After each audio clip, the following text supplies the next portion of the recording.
देखिए, दो ऐसी शक्तियां जो कोई 35 साल से, कोई 50 साल से हमारे जिले की राजनीति कर रहे हैं, जिन्होंने केवल भेदभाव की राजनीति करी, गरीब लोगों की जमीनें हड़पने की कोशिश करी, ऐसे लोगों के खिलाफ ये आंदोलन था चुनाव के साथ साथ।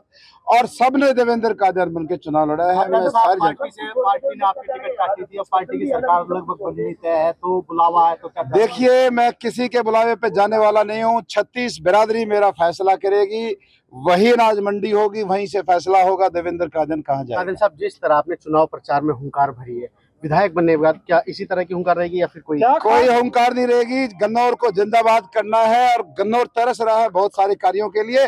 कल से 9 तारीख से काम शुरू कर रहा हूँ। एक बड़ी अनाउंसमेंट कल ही कर देंगे। कौन से बड़े काम गन्नौर में जो आपने सोच बहुत सारे कार्य हैं। अभी राज खोलना ठीक नहीं है, रात को खोलेंगे। क्या कहना चाहोगे? इतनी बड़ी जीत आज ये लोगों ने सब कुछ बयां कर दिया और वो कहते हैं ना कि जो बेचते थे दर्द दिल की दवा अपनी दुकान बढ़ा गए।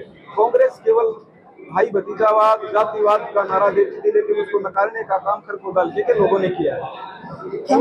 गढ़ कहा जाता है खरगोदा, लेकिन किस तरह के कार्य अब शुरू होंगे खरगोदा में? देखिए, गढ़ लोगों का होता है और पहले भी लोगों ने ही गढ़ तोड़ने का काम किया और अब की बार भी लोगों ने ही गढ़ तोड़ा है। और जहां तक काम की बात है, भारतीय जनता पार्टी की तीसरी बार सरकार बनने जा रही है और जो 15 साल जो एक खरखोदाल के लोगों ने बाहरी व्यक्ति का दंश झेला है, एक खरखोदा में सबसे बड़ी समस्या विधायक के रूप में रही है। जो 15 साल के गड्ढे उस व्यक्ति ने खोदने का काम किया है, अगले आने वाले 5 साल में उन सभी गड्ढों को भरकर खरखोदा को रफ्तार की पटरी पे लेके आने का काफी लंबी लड़ाई के बाद आपको जीत मिली है, इसका श्रेय किसको देना चाहोगे? इसका श्रेय मेरे समर्पित, जो मेरे साथ 15 साल से जो मेरे साथ संघर्ष कर रहे हैं उनको, प्लस हमारे भारतीय जनता पार्टी के जो कार्यकर्ता हैं, हमारे मुख्यमंत्री नायब सैनी जी हैं, हमारे प्रदेश अध्यक्ष मोहनलाल बड़ोली जी हैं, तमाम वो साथी जिन्होंने संघर्ष में अपना साथ दिया, अपने भाई अपने बेटे के साथ कदम से कदम मिलाकर वो चले।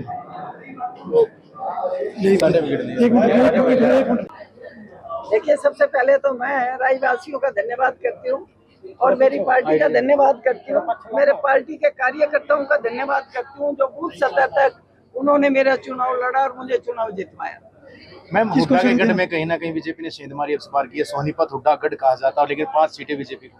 ऐसे है, हुड्डा जी का गढ़ जो हो पिछले 10 वर्षों से बीजेपी का गढ़ रहा है। ये बीजेपी ने वापस तीसरी बार सरकार बनाई है।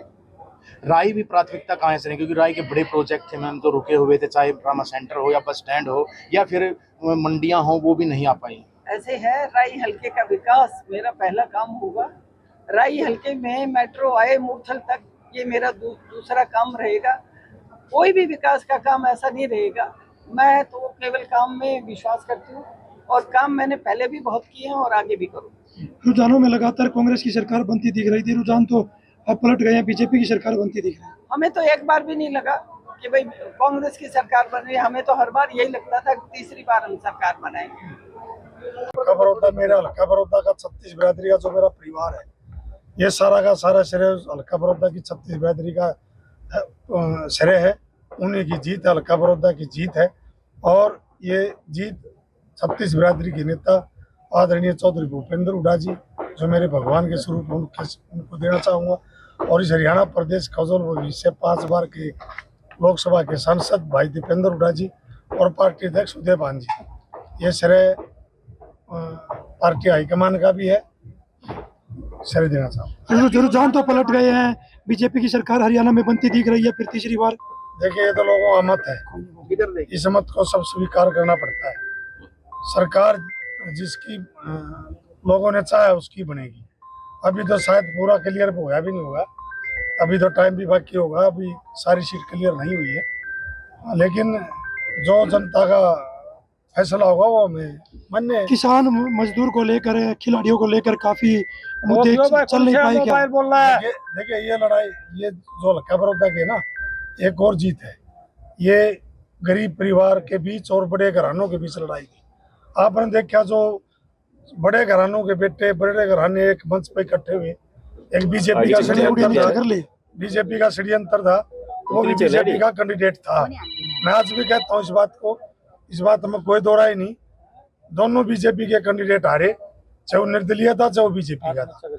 और बड़े घरानों ने जो एक गरीब परिवार का, गरीब के बेटे का जो मजाक उड़ाया, वो हल्का बड़ौदा की 36 बिरादरी ने उनको जवाब देने का भी प्रयास किया और इस बीजेपी के षड्यंत्र को इन्होंने समझा और सारे हल्कों में बीजेपी का षड्यंत्र था। आप देखो गोवाना में, लेकिन गोवाना में लोग समझ नहीं पाए, बड़ौदा में समझ गए।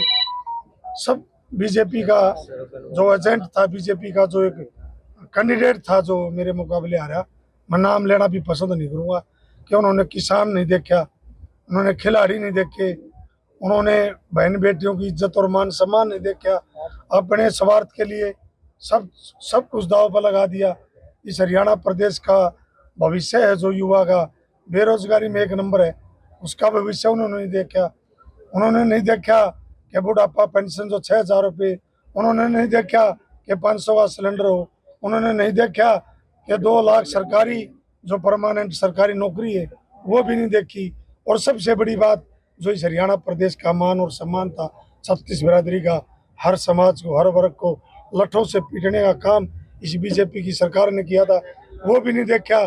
सब लोगों ने अपना स्वार्थ के लिए बीजेपी का कहीं न कहीं साथ दे दिया। सुराज जी, हम ये माने कि शैलजा की नाराजगी कांग्रेस पर भारी पड़ी है सर? कोई नाराजगी नहीं, ये सब आप मीडिया पत्रकारों की आवाज है। सब कांग्रेस परिवार एक था। मैंने बता दिया बीजेपी का षड्यंत्र कहीं न कहीं कामयाब हुआ।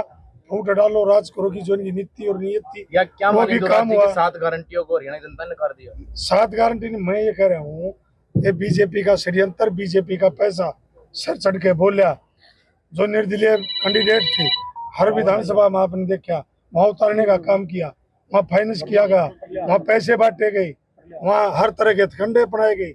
ये इस हरियाणा प्रदेश के हालात रहे।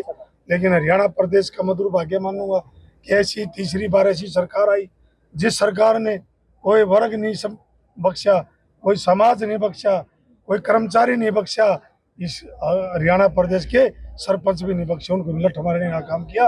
और फिर भी तीसरी बार सरकार। दुर्भाग्य हरियाणा प्रदेश का, बेरोजगारी में 1 नंबर।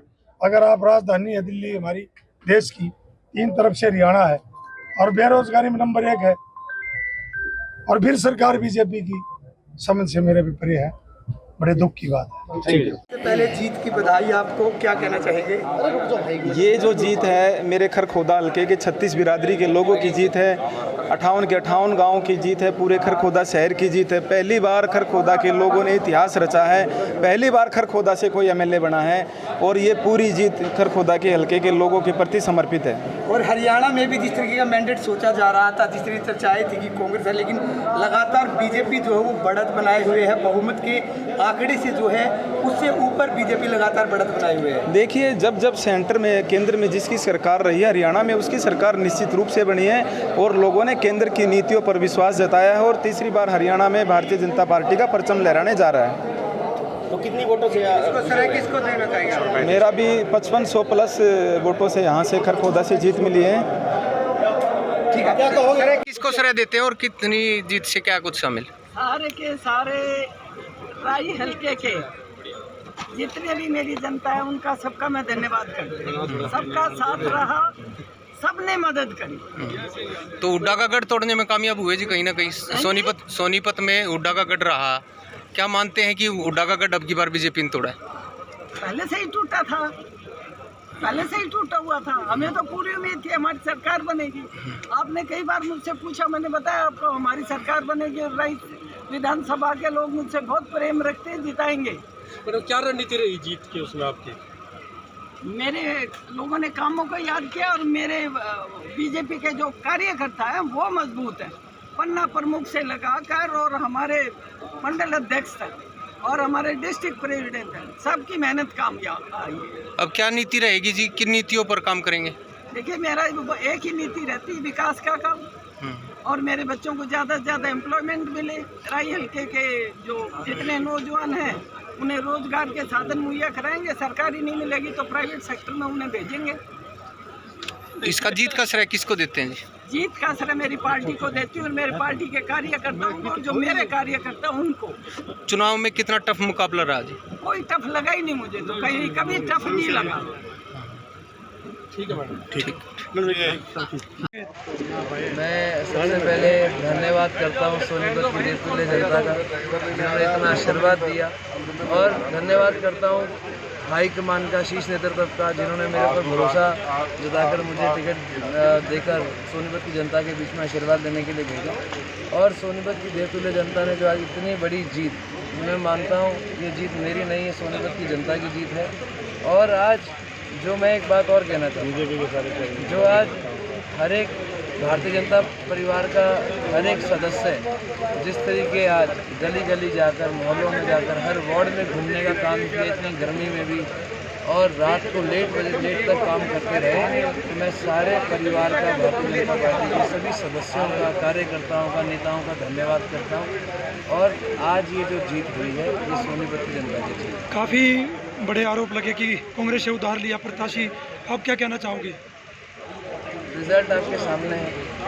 उधार और जो उनके अपने थे वो कहाँ चले गए, उनसे पूछिए इस बात को। मैं एक बात समझता हूँ, ये उधार और किराए पे लाने वाली जो बातें करते हैं, तो आज हमने अपने आप के नतीजे देख लिए कि आज सोनीपत के अंदर, जो मैं पहले भी कहता रहा हूँ, मैं आज भी कहूँगा, जो ये न्याय की बात करते थे, इन्होंने सोनीपत की जनता के साथ क्या न्याय किया? पूरे 5 साल इन्होंने सोनीपत की जनता को गुमराह किया। और जो ये रोना धोना लगाते थे, आज सोनीपत की जनता ने उसका जवाब भी दिया। सोनीपत का चुनाव सोनीपत के विकास का चुनाव है। हमारे शहर में जो आज 5 साल में कुछ करा नहीं पाए, नई योजना नहीं ले पाए, कोई बड़ा ऐसा विकास कार्य नहीं रखा, आज ये चुनाव विकास कार्य के मुद्दों का चुनाव।